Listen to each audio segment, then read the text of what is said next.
Você está no trânsito, atrasado, buzinando para um carro que não vai a lugar nenhum porque o carro na frente também não vai a lugar nenhum. Ou então você acabou de mandar uma mensagem importante e está olhando para aqueles dois tracinhos esperando eles ficarem azuis. Mas eles não ficam. E você já reabriu o aplicativo 3 vezes. Ou talvez você esteja relendo um e-mail antes de enviar pela 5ª vez, tentando prever como a outra pessoa vai reagir, tentando controlar uma reação que você não tem como controlar.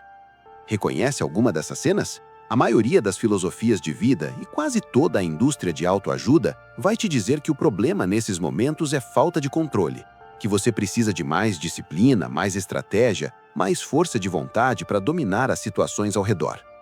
O estoicismo discorda, e de forma radical. Para Epicteto, um dos maiores pensadores dessa tradição, você não está sofrendo por falta de controle. Você está sofrendo porque está tentando controlar as coisas erradas. E essa distinção, aparentemente simples, muda absolutamente tudo. Antes de entrar na filosofia, preciso te contar quem foi Epicteto, porque o contexto da vida dele não é detalhe, é parte do argumento. Epicteto nasceu escravo, provavelmente em torno do ano 50 d.C., na cidade de Hierápolis, na atual Turquia. O nome Epicteto, em grego, significa literalmente o adquirido. Era o nome que os escravos recebiam como propriedade.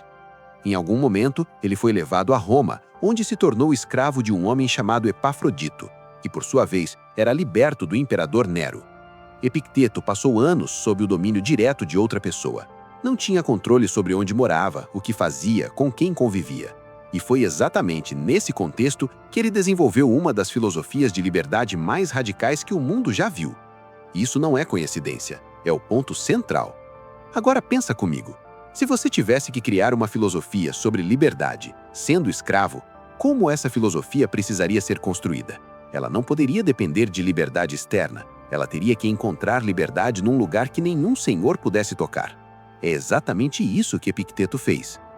O texto mais importante de Epicteto se chama Enchiridion, que significa manual, ou o que cabe na mão.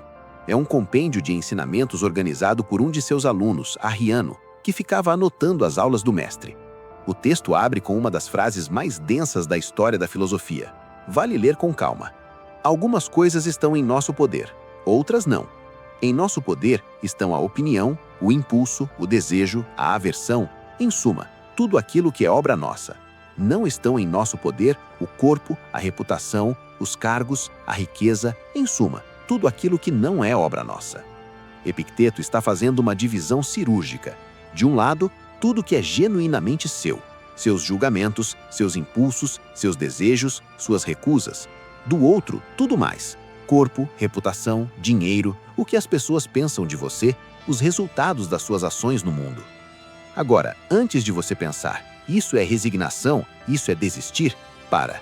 Porque esse é exatamente o erro que quase todo mundo comete ao primeiro contato com essa ideia.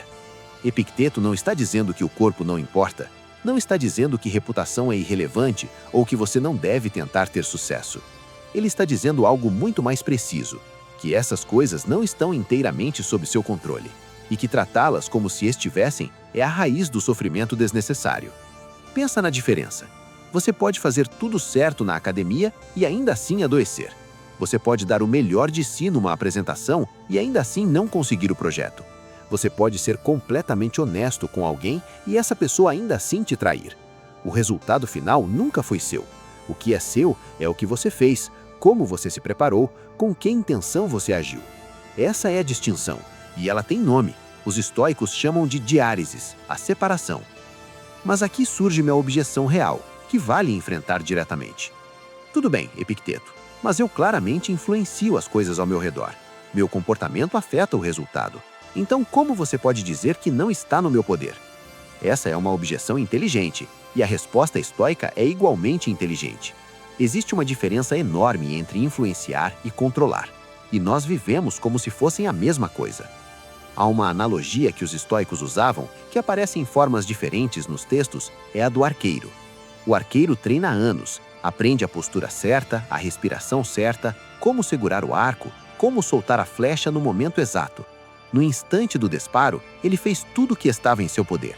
Mas depois que a flecha sai do arco, vento, umidade, a movimentação imperceptível do alvo, fatores que ele não controla. O arqueiro sábio se prepara com toda a dedicação possível e então solta a flecha sem se apegar ao resultado como se ele fosse garantido. O arqueiro tolo ou treina mal porque, de qualquer forma, não tem o controle, ou entra em colapso quando a flecha erra porque fez tudo certo e ainda assim não funcionou. Os dois extremos erram. O sábio estoico fica no meio, total compromisso com o que depende dele, total abertura para o que não depende. Epicteto vai mais a fundo quando fala sobre o que ele chama de fantasias, as impressões. Tudo que nos acontece chega primeiro como uma impressão. Alguém te insulta, você perde dinheiro, uma situação dá errado, essa impressão chega. O que você faz com ela, isso já é seu.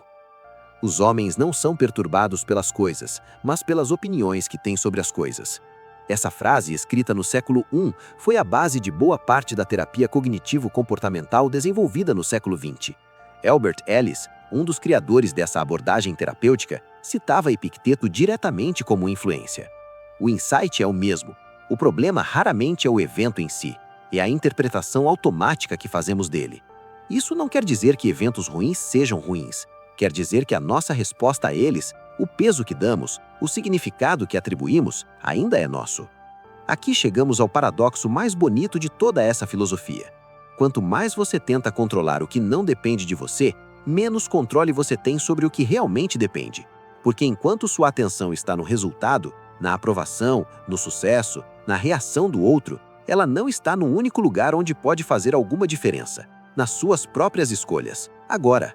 Marco Aurélio, que governou o maior império do mundo e tinha mais poder externo do que qualquer outro ser humano vivo em seu tempo, foi um estudante devoto de Epicteto. Suas meditações, que nunca foram escritas para publicação, eram anotações pessoais, estão cheias de lembretes que ele escrevia para si mesmo, como um homem usando o estoicismo como ferramenta cotidiana, não como ornamento intelectual. Você tem poder sobre sua mente, não sobre os eventos externos. Perceba isso e encontrará a força. O que impressiona aqui não é a frase em si, é quem a escreveu. Um imperador romano, com exércitos, territórios e riqueza incalculável, lembrando a si mesmo que seu poder real está na mente, não como consolo de quem não tem nada, como conclusão de quem tem tudo, e percebeu que isso não resolve a questão. E aqui está o paradoxo completo. Quando você para de perseguir o controle sobre o incontrolável, você não perde energia, você a recupera. A ansiedade de tentar segurar o que não tem como segurar some, e sobra espaço para agir com clareza onde sua ação realmente importa. Isso não é passividade, é o oposto. Resignação seria: não posso controlar nada, então não faço nada. A postura estoica é: identifico com precisão o que depende de mim, coloco toda a minha energia ali e deixo o resto seguir seu curso sem me destruir por isso. É uma postura ativa, é trabalho filosófico real. E é, como Epicteto sabia melhor do que ninguém, a única liberdade que nenhuma circunstância pode tirar de você. Vou deixar uma pergunta aqui, não como exercício de autoajuda, como investigação filosófica, real. Pega algo que está te gerando ansiedade agora. Pode ser grande ou pequeno, uma situação no trabalho, um relacionamento, uma decisão pendente. Agora pergunta honestamente, o que nessa situação realmente depende de você? Não o resultado final. Não como a outra pessoa vai reagir, não se vai dar certo. O que especificamente é obra sua. Muito provavelmente é menor do que você imagina, e muito provavelmente é exatamente onde você não está colocando sua atenção porque está ocupado tentando controlar o resto. O estoicismo não te pede para desistir, te pede para ser preciso, para saber onde você termina e onde o mundo começa. E para colocar toda a sua energia no único território que sempre foi e sempre vai ser genuinamente seu. Se esse vídeo fez você enxergar algo diferente sobre controle, sobre onde você coloca a sua energia, deixa o like. É o jeito mais simples de dizer que esse tipo de conteúdo vale a pena. Se você ainda não se inscreveu no canal, esse é um bom momento. Ativa o sininho também. Os próximos vídeos continuam essa conversa e alguns você vai querer assistir assim que saírem. Agora uma pergunta para você responder aqui nos comentários. Qual é a coisa que você mais tenta controlar na sua vida e que no fundo não depende de você? Leva isso para a prática do que vimos hoje. Escreve nos comentários, quero ler.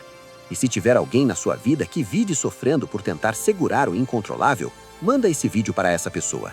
Às vezes uma ideia no momento certo muda muita coisa.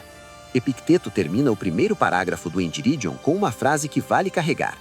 Se você confundir o que é seu com o que não é seu, você encontrará obstáculos, sofrimento e perturbação, e culpará tanto os deuses quanto os homens. Mas se você tomar como seu apenas o que é seu, ninguém jamais poderá te coagir, ninguém te obstruirá. Você não culpará ninguém, não acusará ninguém, não agirá contra sua vontade, não terá inimigos e ninguém te fará mal. Um escravo escreveu isso. Pensa no que isso significa.